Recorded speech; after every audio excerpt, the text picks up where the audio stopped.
Hi, everyone, and welcome to today's panel discussion on critical industries, navigating cybersecurity and compliance challenges in 2022.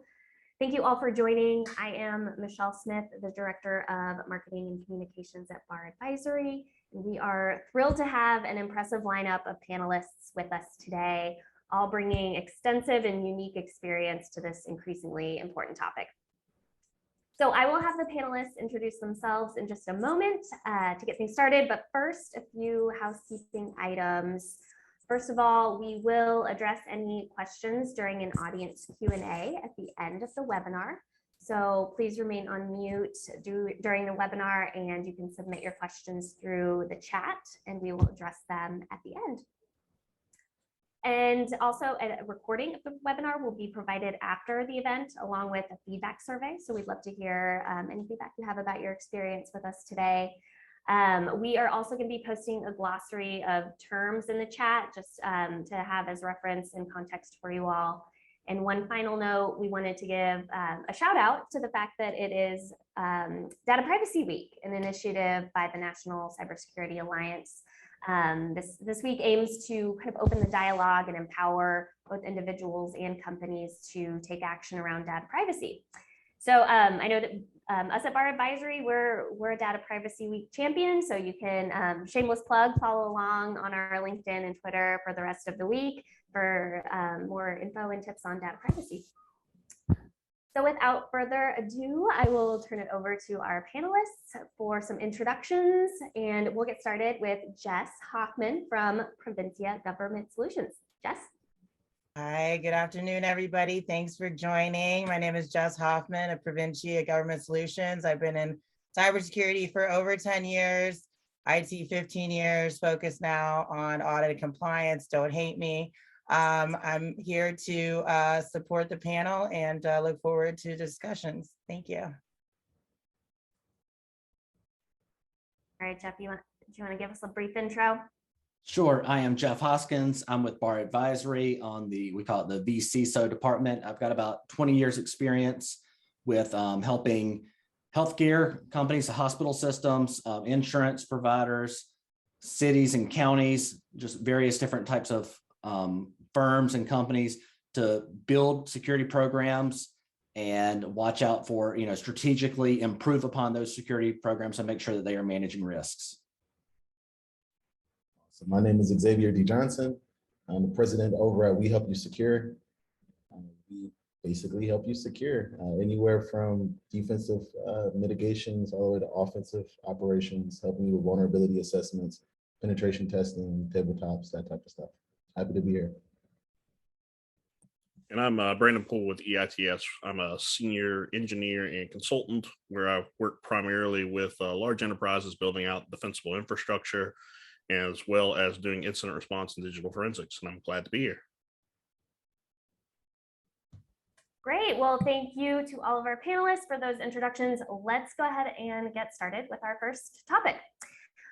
So why is critical infrastructure so vulnerable? How can we protect industries and organizations that rely so heavily on legacy systems? And how does security and compliance for critical industry organizations differ from security and compliance in other industries? So big, broad question starting us off here. So Brandon, I'm gonna kick it to you to start. Fun. Yeah, so critical infrastructure is kind of like an interesting place because there are so many categories. It is so broad and diverse, and really kind of securing it's like a big challenge, mostly because like when you look at things like municipalities or even, electrical generation utilities, a lot of this technology is old. They have like small budgets, lots of challenges around legacy technology as well. I spent a large portion of my time with a electrical generation utility, and a lot of kind of what went into building out the infrastructures for the OT environment was dated technology. A lot of this stuff had like a 30-year recovery time to get your value back. So it's kind of an interesting space. A lot of the compliance frameworks around that are also kind of catching up. So Oh no, I guess I'll kick it over to Jeff, see what Jeff thinks. Yeah. What I've seen is most of what's out there and working is people trying to make it work. The people have not been driven by security. They've been driven by, I've got to keep this dam operating. I've got to keep this electrical plant. I've got to keep this. And so they've set up ways for them to maintain that old technology as they learn how to dabble in the new technology. And that gives them the capability to keep things running or to more quickly know about downtime. But it also could set up more security holes that they aren't recognizing because they're just trying to do their job. You know, when I think about OT, right, operational technology, it's kind of synonymous with old tech, right? OT. The majority of the environment in those environments, as Brandon stated, kind of don't have a return on investment until like after 30 years. So when you go into these environments to help customers and help companies deal with the risk and mitigate the risk, often traditional pathways such as just patching and updating systems don't necessarily check that box for people that are dealing with this particular industry. So the operational technology and critical infrastructure, it just moves a step behind modern IT. And attackers know that, they prey on it. So with security being a moving target, you know, it becomes a different challenge every year, especially when you have things like COVID-19. And as Jeff said, enabling these otherwise isolated networks to be remotely accessible drives a greater risk. So again, broad question, a lot to go into it, but those are some of the things that I would say differ. Okay, great. So we kind of touched on a little bit of this, but if you could all go in a little deeper on what are the biggest cybersecurity threats to critical infrastructure, and then what are some of the actions that organizations need to take to address those risks? Xavier, do you want to start us off with that one? Yeah, so me being on the offensive security side, being an ethical hacker in the penetration testing, it's kind of like a bull in a china shop, sort of like bull seeing red. It's quite simple to go straight towards your end goal, right? With just sending a phishing link, something as simple as email phishing, and people clicking on links could introduce a world of hurt into OT and critical infrastructure environments.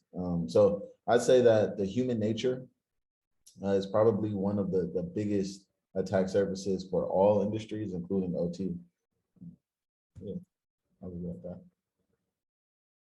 Yeah, and just to come with that, from your perspective, you're talking about going into directly looking at the attack surface, and then I'm over here saying, do they, the governance side of, did they set up strategy and policies and advise people not to click, or put in tools that kind of stop clicking from being all that dangerous, you know, kind of reduce the risks of clicking or stop that email from getting to them to click? Did they even set a policy or set a strategic objective to stop that or to educate their people? So there's the full span of, you know, are they setting up the foundation, and then are they executing and actually taking care of the problem? Yeah, when it comes to, you know, ICS and, you know, your OT environment, I think that's a very kind of unique space. You know, if you're doing any kind of manufacturing, just because I stated before, like the time horizon on a lot of this technology is so long. You're talking about technology is 30 years old. I mean, we used to joke all the time. The network team would go into, like, you know, like the electrical grid. Someone would accidentally run like Nmap, and, you know, you'd knock off a power plant. Just because, you know, a lot of like these old protocols like Modbus and stuff like that, and a lot of the equipment, they could only handle, you know, 3 or 4 connections. They didn't know how to handle like half open connections. So you start talking about things like that, you know, that definitely presents a problem. Take that a step further when you start talking about like vulnerability management. Most people, the way they do vulnerability management is using, you know, Nessus or, you know, whatever your vulnerability scanner is, and that works kind of the same way. So you kind of have to, you know, how do you secure an environment that you can't use like modern IT tools in? So I think that's a very interesting, you know, problem in and of itself. More generically with critical infrastructure, if we're talking about like governments, municipalities, other places, even manufacturing, I guess you could say. It comes down to budget and staffing a lot of times. A lot of these folks, they aren't full-time security people. They wear multiple hats. They're on the IT side as well. They have conflicts of interest. They can't stay abreast of, everything that's, going on. The cybersecurity landscape is always changing. So, everyone I think kind of knows like phishing, 2FA, whatnot, but what about the latest kind of malware campaigns, how they're getting in? Even now with the 2FA stuff, there are phishing frameworks out there that can now capture some of those 2FA framework, 2FA codes. So like even some of these controls that you think that you are much more safe with, just doesn't really help anymore. And then probably the last point is because budget and staffing is an issue, like a lot of times you are outsourcing a lot of this to vendors. What kind of access do your vendors have? Do they have good, going back to what Jeff was saying, do they have good security governance? Are you giving them the keys to the kingdom? How are they accessing it? You just have RDP exposed with a weak password. So I don't know. This is kind of like a large, I guess you could say, topic too, as far as what they can do. There's a ton to be done, and you really have to kind of understand the industry vertical you're in and the way your business functions in order to determine how you need to proceed. I do want to take, you kind of said 2FA is, I don't know if you take what you said a little bit too far, that 2FA is no good anymore. I want to say it's better than not having it. Yes, it does have, there's an angle where you can compromise it, but it's a lot better to have it than not to have it still. 100%. All I was trying to point out is there's some people out there that think 2FA or there's silver bullet technologies out there. Oh, Any control you put in place can and will be bypassed at some point in time. So it's all about having that defense in depth, those layers.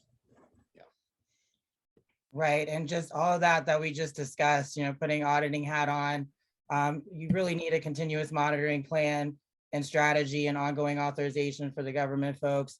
Having assessments once a year, or just relying on Nessus, like Brandon said, or tools that maybe cost a lot but aren't configured properly, or the proper rules, or managed, and with the emerging threats, we got to stay on top of our game. It's not going to be the same every day.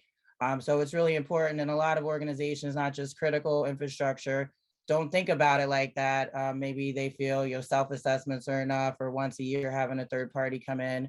But that ongoing monitoring is extremely important, especially with the government sector. That is a requirement, as a lot of us know. But it's those little things that, as far as identifying the risks early on, addressing them.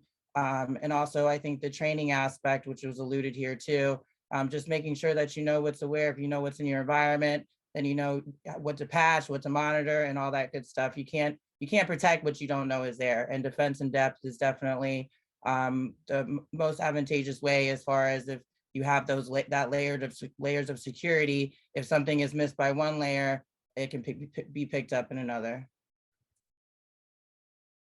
Great. So let's switch gears a little bit, or focus a little bit, and talk a bit about compliance frameworks. So how would you recommend organizations leverage frameworks to reduce risk? Jeff, I'm going to kick this one over to you to start. Sure. Frameworks just give you the place to start from. If you want to say, I'm going to have a security program, then you want to know, you might pick out 6 things to do. Well, were there 8 things to do? You're probably not going to realize what you left out. And that's where the frameworks come in, whether you're looking at SOC 2, ISO, or NIST.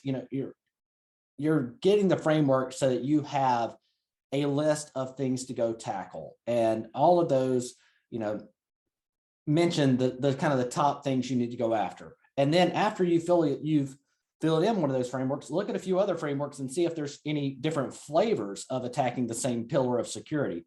But that framework gives you the communication base, the list of A to Z, knowing you have all the letters for A to Z, and a way to talk to, way to talk to the different items you're going to need, and to know who to reach out to, because you may not recognize that you were missing vulnerability management, or you're missing asset management. But once you see, I need to do asset management, then that tells you, like Jess said, if you don't know what you have, you can't secure it. So I need a full list of assets. And then you go into There's personnel side. Well, I need a full list of my people. I need an inventory of my people to know that I've trained them, to know that I've told them not to click, or that they've met whatever requirements I'm going to have. So that's where the frameworks come in, is giving you that list to start from, and picking one and going with it. It's good for a while. And then if you've got regulation, somebody's going to tell you which framework to go with. If I could jump in here, in my experience working on the corporate side of security, working with my GRC folks, putting on my GRC hat over there with Jeff, I'd say that the recommended way to utilize compliance frameworks is by first taking the time to understand your business requirements, and then mapping your business to whatever compliance best fits your business's mode of operation. So some compliances can be way too broad and kind of have you enable a bunch of different controls that may still leave you with blind spots that are specific to your environment. And some may be too specific that have you, very specifically enable certain controls in your environment that still leave well-known pathways into your environment. So I'd say that not just picking one and thinking it's the kind of the end all be all, and also understanding your business, how your competition and other people in your business space maybe leveraging certain compliances could also be useful as well. Yeah, so I guess I'll be the one to throw the punch here. I do want to reiterate or iterate that compliance does not equal security. Compliance frameworks are a good starting point. They're a good guide, but it is important to kind of keep in mind that a lot of these frameworks, they get updated on a 2 or 3 year cycle. There's some folks out there that's currently trying to figure out kind of like how they can do this whole DevOps way of business with PCI or some of these frameworks, because the frameworks just have not kept up. Now, that's being said, that's not to say you should just throw out your frameworks, your compliance standards, especially if they're required by regulation. Kind of as Xavier said, going and understanding the business drivers, the compliance drivers, understanding kind of your threat model and prioritizing these pillars, these controls, that's going to give you the most bang for your buck. And it's a great way to go from having a very immature or non-existent security program to something that's actually fairly mature, that gets you going down the right path in the right direction. But it is important to know that you can't just say NIST special publication 853 check secure, don't have to worry about it. That's unfortunately not the way that security works. It's not a destination, it is a mindset, and things are always kind of changing. All right, well, we'll dig a little bit deeper into one in particular. CMMC 2.0 was released by the Department of Defense recently. What changes were made? Why were those necessary? And what does this mean for government contractors? And where is CMMC headed in the future? So let's talk a little bit about CMMC. Jess, do you want to be the first here? Sure. So unless you've been living under a rock, CMMC has been like everything for the past year or so, maybe year and a half. Cybersecurity maturity model certification. It initially started within the DoD, and that's the only agency that's currently, or department that's currently requiring it. But it has definitely been reviewed and looking to be adopted by other agencies. And the whole point is to regulate supply chain vendors. In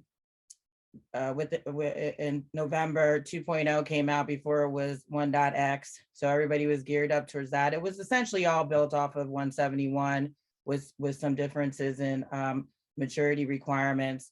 But per the DoD, their statement for the changes from 2.0, which are significant, those changes are intended to simplify the requirements and ease the compliance burdens on contractors while increasing their security postures.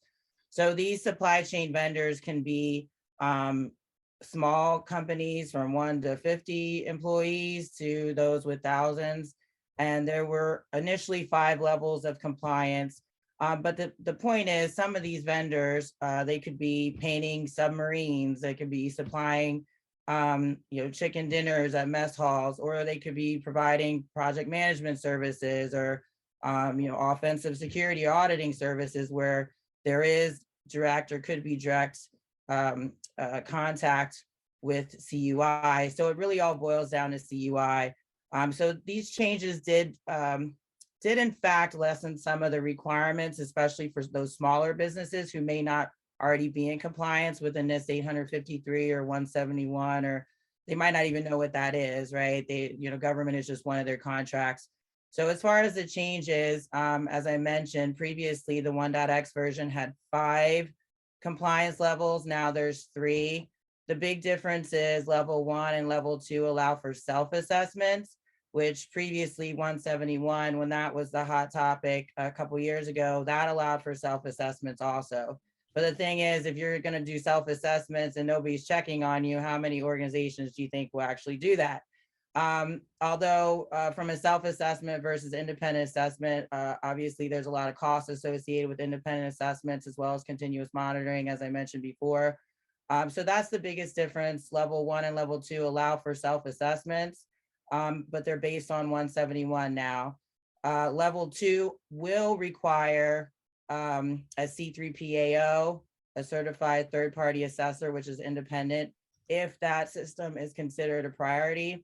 So there's a prioritization, priority versus not priority for systems. And the DoD will help make that determination. But it really all boils down to the data, the type of CUA that's being ingested within that organization, that third-party vendor.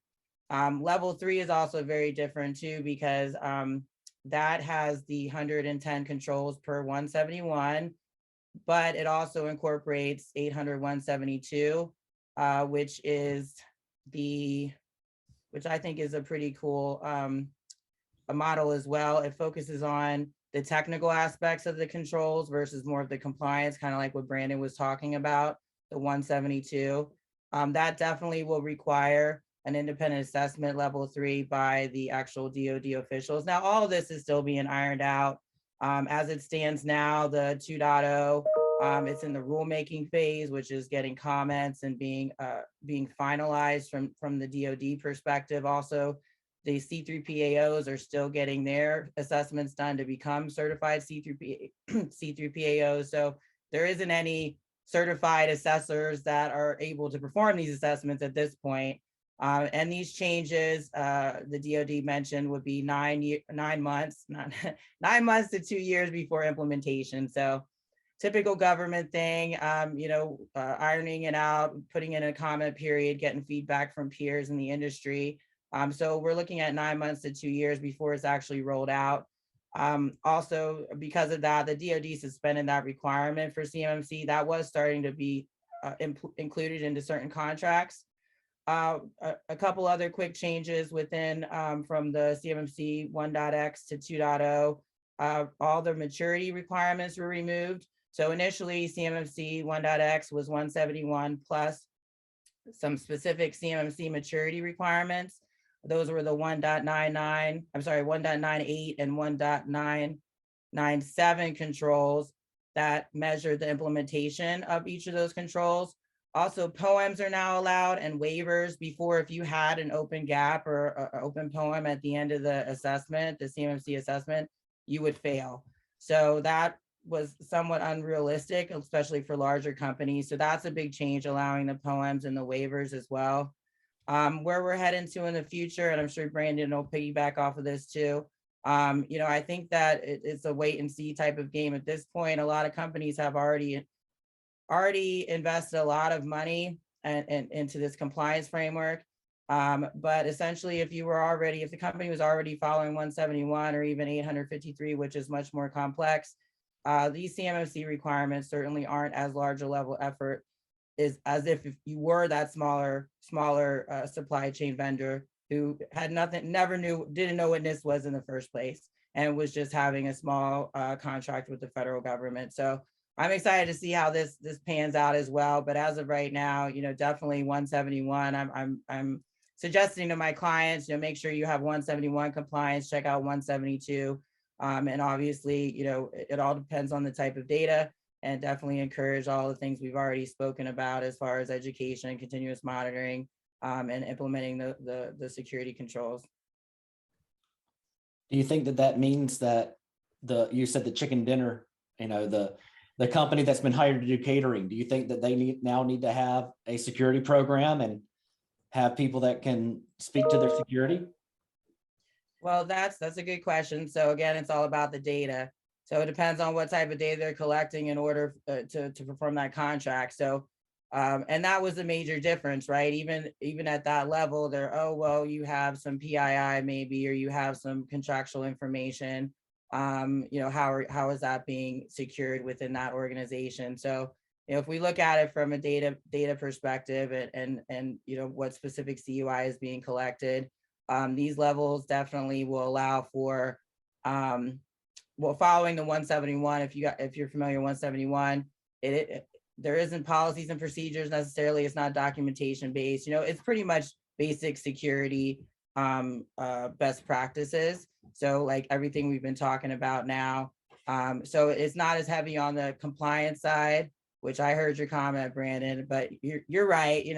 Compliance is important, but there's more to that story. So it definitely eases the burden there, 171, because the original CMMC 1.x, the major changes there was a lot of documentation for the maturity models, also its policies, procedures, and plans that we all know about, incident response plans and continuous monitoring plans and contingency plans and those type of plans. But there were other plans, inventory management plans, not procedures. So there was a lot of additional documentation that the CMMC 1X required that even organizations that were 853 compliant would have had definitely put a lot more emphasis on, which documentation is not sexy, but it is very important. At the same time, that organization who provides that catering service, do they really need configuration management plan in the depth that if you were providing services from a infrastructure platform as a service type of deal? So there's definitely differences there with the 171 or the CMMC 2.0 versus 1.x. I'd say the most significant one is the documentation requirements.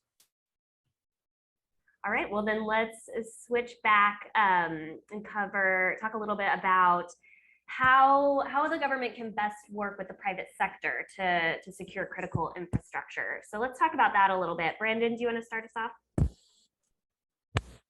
Yeah, sure.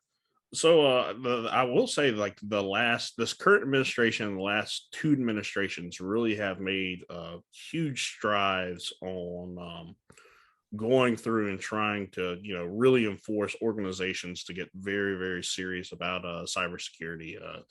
Just recently with all the Log4j shenanigans that's been going on, the FTCs even came out and said, if you have any kind of like a data breach associated with like Log4j, we're going to push you to the fullest extent of the law. Now, whether or not some of these approaches are the best, that's kind of interesting. It's the current administration is trying to make this like a huge priority, and they've even went as far to provide budget recently for some types of critical infrastructure, especially around municipalities, water treatment plants, kind of those critical services that are provided. But really and truly, is this kind of the right approach? I would say probably yes, but there's a lot more that can be done. One thing I'd really kind of like the government to kind of do is to spend more time trying to help guide organizations. Because as I said, a lot of these critical infrastructure organizations, they don't necessarily have like the staffing, the training. And I think CISA has stepped in and kind of done a great job, especially taking over, the ICS cert, US cert, trying to do more kind of outreach programs. I'm kind of interested to see where it goes, but I really think that the bigger thing isn't necessarily like budget, which, don't get me wrong, budget is like an issue, but I think there's also like a whole kind of education aspect that I'm kind of really interested to see how the federal government attacks or approaches that. Yeah, I'll add on to that, I mean, you got to have the government partnership with the non-government entities, because the majority of what we call government stuff isn't run by government entities. It is a private commercial entity that has gone out and gotten a contract to do a service for the government. So there's a lot of these companies that aren't actually government themselves, but they're running something critical. So you got to have that partnership. I kind of second what Jeff said, right? The overlap has been quite clear for a long period of time, and as one of those providers of services that help government, it's very much so kind of trickles down outside of government and back into the civilian world. So I think the best way that the government can leverage private sector to continue to be better is to look at their research and continue to interact with the communities that exist. Things like DEF CON, Black Hat, those types of communities specifically are cybersecurity related. And the continuation of involvement in those communities will attract top talent, as well as bring forth research that otherwise may have just been kept private. So. All right, thank you. So now we're gonna hit on a hot topic, ransomware. So we all know that in the past year, ransomware incidents have impacted critical industries. How much of a threat is ransomware to critical industries moving forward, and what can organizations do to prevent it? Xavier, you want to start us off? Major threat. Ransomware is something I followed pretty closely ever since it hit my hometown of Detroit, Michigan, back in 2014. You know, when you talk about critical infrastructure, we all kind of think back to Colonial Pipeline, JBS, the meat packers.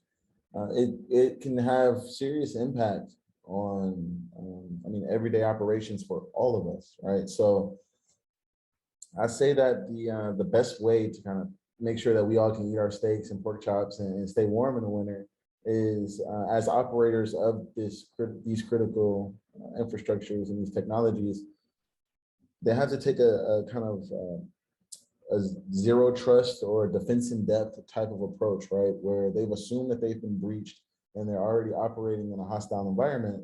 And from there, layering out defenses that then kind of harden the secrets, right? And a part of that comes from identifying crown jewels and understanding secrets to begin with, which many companies have kind of a struggle dealing with.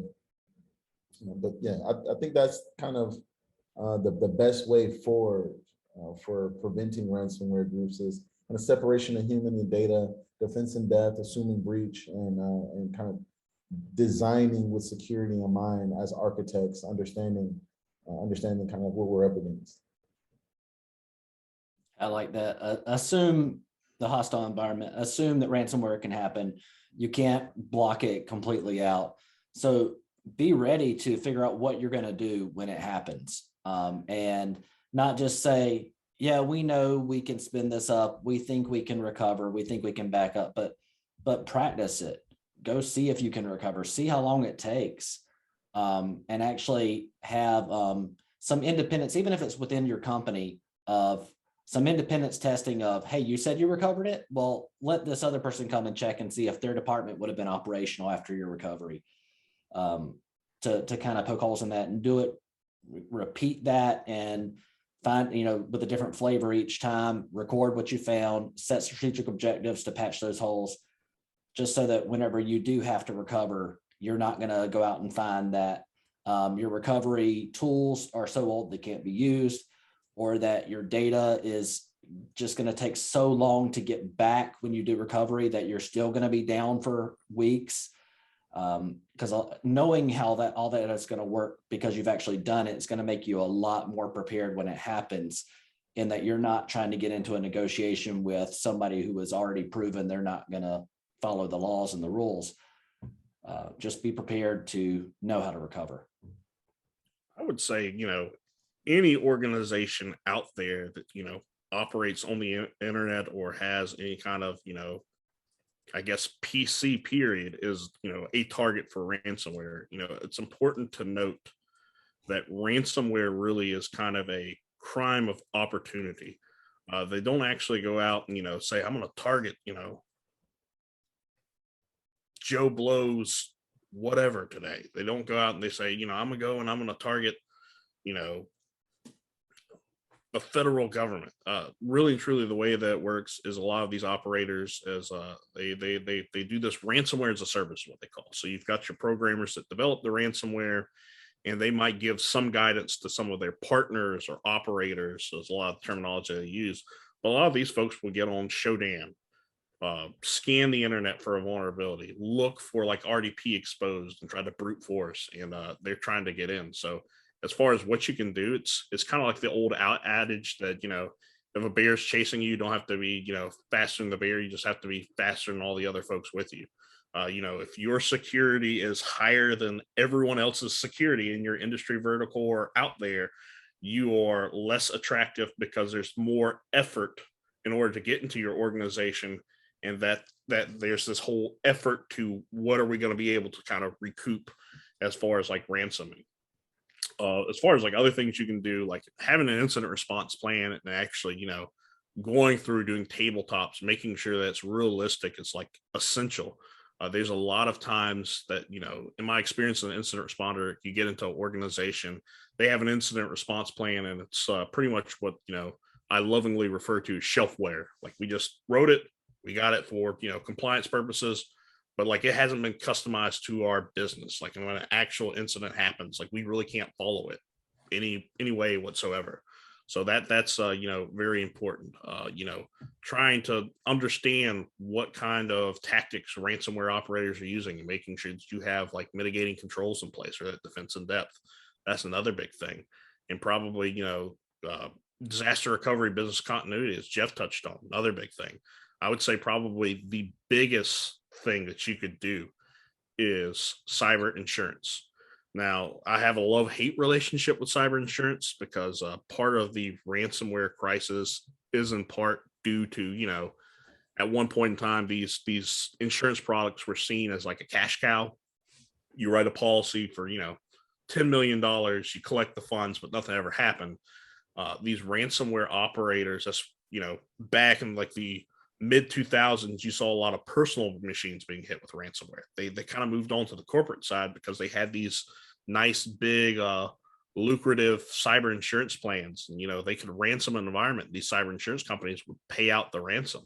So there's a lot of people that's kind of jumped into this ransomware game because of the cyber insurance company. But that being said, I've also seen like, a ton of organizations have to shut their doors, lay off people because they didn't have that cyber insurance.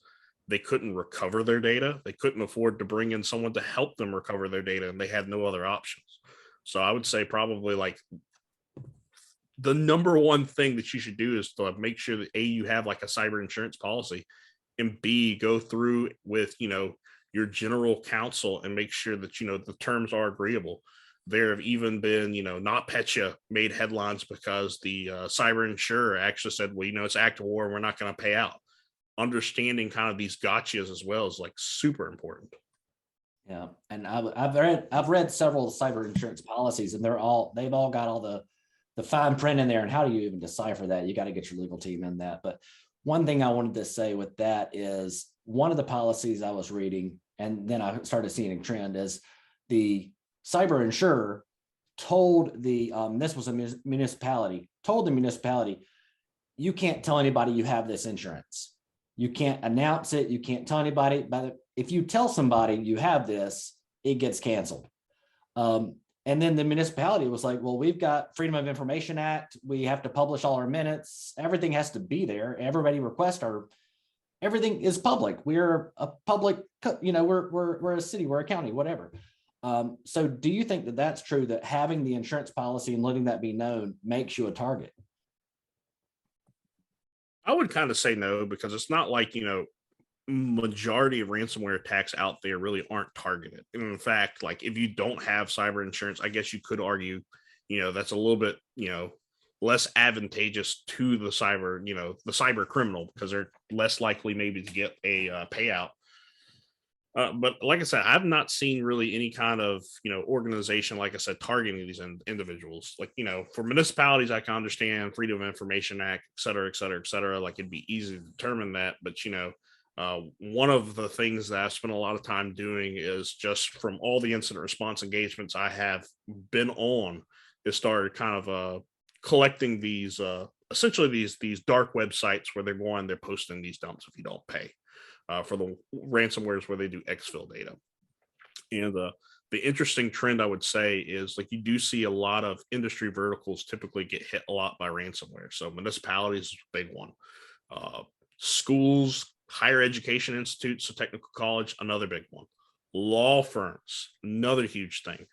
But they're not really kind of targeting these folks based off having cyber insurance or not having cyber insurance. Like I said, it's more of kind of like a crime of opportunity. A lot of your schools, you might have like one IT person for every 10,000 assets that you're managing easily, and you don't have a full-time security person. Law firms have like a bunch of sensitive information, and law firms have like some, interesting ways of trying to address their cybersecurity concerns. They're very big on like, accepting risk for some reason. I've not really seen like any reason that you should be stopped. I haven't really seen any. Like I said, it's not really targeted because a lot of these are service providers. They outsource it to people, and like they literally, like, I've been on the incident response engagements before where you find the beachhead where they got in, they pull over a Word document, and it's just copy and pasting commands over. Like I said, it's not really targeted. It's just, can we get in and can we do something? And a lot of times if they spend 30 minutes ransoming your organization, even if you don't pay out, like it sucks for them, but they've hit 15, 20 others. So I don't really think that's like a big concern if they're now to get contracts, especially if you're not like a municipality, you're required to have proof of cyber insurance. So that's why it goes back to being very important to have your legal team involved, because if you can't share that you have cyber insurance and it affects your ability to kind of generate money and keep your doors open as a business, that's kind of like a no-go. But I really don't think that's too much of a concern. I wanted to ask Jess from the audit perspective. From the audit perspective, Jess, are y'all checking to see if people have, or if these firms have cyber insurance policies? And then are you reading them, and do you look at how much coverage they have? How do they decide how much coverage to have, and how much would you say is enough or not adequate? That's a great question, Jeff. Within the system acquisition family, we definitely review contracts with interconnections, AWS, your shredding contract, any contract that you have with a third party that's supporting your program or your application, especially if they have access to your data, right? That's a whole other set of documentation, not just the contract itself. It does come up. We do ask about cybersecurity insurance, but that isn't necessarily directly related to a control within 853. But we do discuss it with our client. Yes, not all the time, I'd say. It just really depends on where the conversations go and what type of business they have. I know from my business perspective, in order to get contracts with government or business partners of the government, we are required to have cybersecurity liability insurance, absolutely, because we aren't necessarily accessing PII, PHI, FCI from an audit perspective when we're doing our interviews, right? We're looking at your security documentation, configurations, things like that, more proprietary from a corporate perspective, an organizational perspective. But it is a possibility when we're doing our pen testing, or whether it's system specific or network, that we could come across live data, actual client data, their client data. So we definitely have to have cybersecurity liability insurance. And I'm sure everybody on this call, or most folks on this call who deal in that realm with, any type of contracts, they have to have that. But honestly, Jeff, I'm taking notes here. That's a really good question. I think that it's worth asking, but as far as the requirement that they have to have it, it would definitely be case by case, depending on their contracts, right? If their contracts require it. So it's worth looking into, right, when we're reading the other contracts, to follow up that way. but we definitely discuss it because it's something you would like, you want to have, because as Brandon mentioned, it's very possible that if you get hit with ransomware or some other attack that halts your operations, that you won't be able to make money to generate revenue, pay your staff, not to mention reputational impacts. So, that cyber liability insurance is very critical nowadays to have in your back pocket for if something happens. But at this point, that's not something that we necessarily push or require from a control perspective, or it really is a case by case. All right, we want to move on to our very last topic to make sure we get that in and have enough time for our audience Q&A. So just a few minutes on the topic of jobs. The lack of qualified candidates in cyber careers has been a major issue. It's forecasted to reach 1.8 million unfilled cyber positions in 2022, according to CISA. So how does the lack of qualified individuals for government cyber jobs threaten the security for critical industries? And what are some of those roles and positions needed within critical infrastructure organizations to secure operational technology? Let's see, Jess, do you want to start us off? Well, the first thing I see in that arena is when I talk to somebody who needs to hire, they have openings, they need to hire, they know they have a need, but either they're in government and they need to hire a security professional, or they're in a industry that receives government funding, because they run something the government needs and they need to hire a security professional. In all those cases, the first thing they admit is that they don't have money to pay the people they really need. They are $30,000, $50,000 under what all the people they really need are expecting, because that's what they can make if they go to a more competitive industry. So yeah, they're really having a lot of trouble filling those spaces. I don't know if any of the other panelists want to speak to that. Yeah, I would add that, I guess, cybersecurity career outlook has never looked better for anyone in the field. I mean, we're talking negative unemployment rate for like going on years now, yet we have all these positions that can't get filled. And really and truly, I think that if you just spend a little bit of time on LinkedIn or talking to hiring managers, a lot of it has to do with, the actual job recs themselves. A lot of times, these job recs are kind of like very broad. You'll see like, I need someone with incident response skills and, governance skills and stuff like that. And, you're looking for a unicorn. That discourages some people to kind of, not apply. But I think the bigger issue is, when you look at, other professions that's had like a similar issue, there have been organizations out there that have built up training pipelines. So, every organization is looking for like a CISSP, someone with 5 years of experience, and there's just not enough of those people to go around. And that's led out to this crazy bidding war. Like it's trivial now if you have 5 years of experience and, a cert behind your name to, make six figures, no matter where you live in the country. In fact, there's even some roles where you can work remote now and make easily like $160,000. It's just insane. It's a huge bubble. But a lot of that is that, there are folks out there that are intelligent. They are eager to learn, but they don't really have a way to break into the field because there is no like real training program. Yes, there's certifications out there, not to knock certifications. Like certifications are amazing, but that doesn't replace that hands-on experience. What I'd really like to see is companies go out there and kind of build these pipelines, train people up, get that hand on keyboard experience. There's a lot of organizations that do this with college kids, with developers and such. Take a kid out of school, put them in this stuff, kind of understand what their skills and skills are, their strengths and weaknesses, understand what their interests are. And, they'll go and they'll put them in a program to actually be a network engineer. And after 3 years, they'll be, a top tier network engineer. You just really aren't seeing that kind of on the cybersecurity side. So, Yeah, definitely. Go ahead, Xavier. Sorry, I was gonna say, plus cybersecurity is just really like a domain, right? It's like, it's huge. There's all of these different silos within cybersecurity. and you got risk and compliance, you got ethical hacking within that, you have GRC, you have just all of the incident response, compliance. You just have all of these different silos within cybersecurity.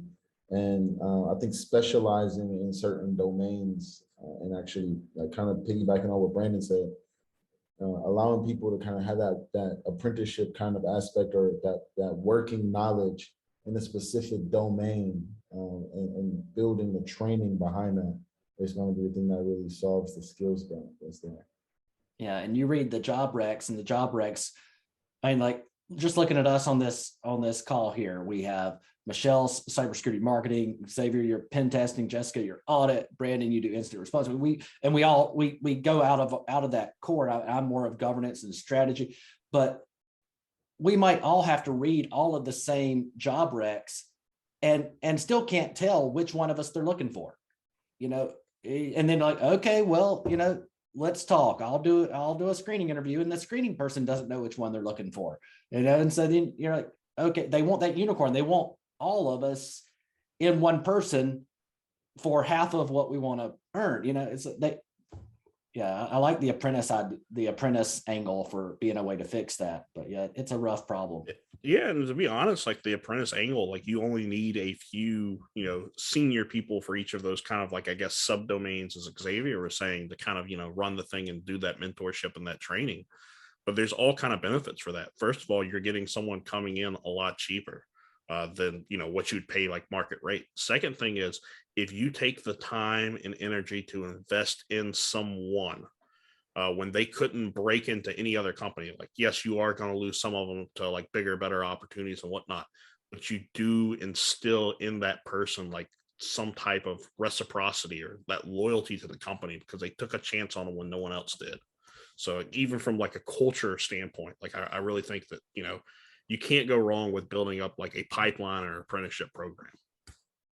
And on the other end of that, take your existing employees, your existing IT staff, and seeing who has that interest. So to Brandon's point too, you're taking a chance on somebody who's already part of your organization and giving them the opportunity to attend training and understand the tools that they need to transition into a cybersecurity career, whatever pathway that may be, especially if there's any relationships with local universities or colleges that you could broker that. As far as sending students there, or sending your workforce members to a university who provides those professional development type of classes and can help improve your security program by training up your folks.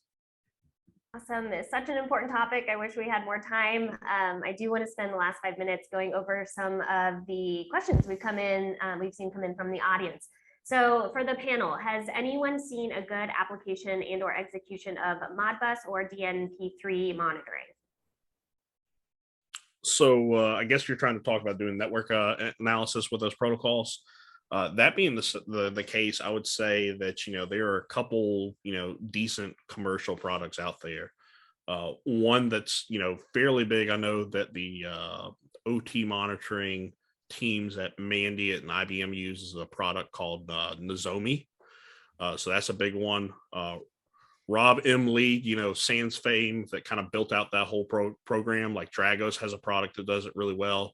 But Dragos and even Nozomi on the back end is utilizing a lot of open source components. The chief one being Zeek, also formerly known as Bro, which is, a lot of people will say like it's an IDS, but it's not really an IDS. It's more kind of like a network framework. But, the easiest way to get that would be, going with something like Security Onion. Doug Burks has got a lot of like fame. A lot of folks have heard of Security Onion, but that has built-in kind of like parsers for Modbus. It has built-in parsers for DNP3. A lot of kind of your ICS OT protocols are built into that. Now, that being said, like if you don't want to go that route, or, work with Doug's company to do like commercial support for Security Onion, your next step would be going with something like a Corelight. That is also kind of like a nice appliance that does that Zeek monitoring, and they've written a bunch of custom parsers also for Zeek that has that monitoring. But those would be kind of like the network security products that can do that monitoring. And from there, a lot of OT environments are relatively kind of predictable. So just having like a good baseline, once you understand that stuff and you understand like those codes in that Modbus, I mean, that's probably the best way to go. And second question is, how strong is the opinion of the panel regarding air gapping antiquated systems versus forced upgrades? This is focused on reducing the use of unnecessary POAMs. Why do you have to do one or the other? There it is. I was just gonna say, you probably want to try and practice both.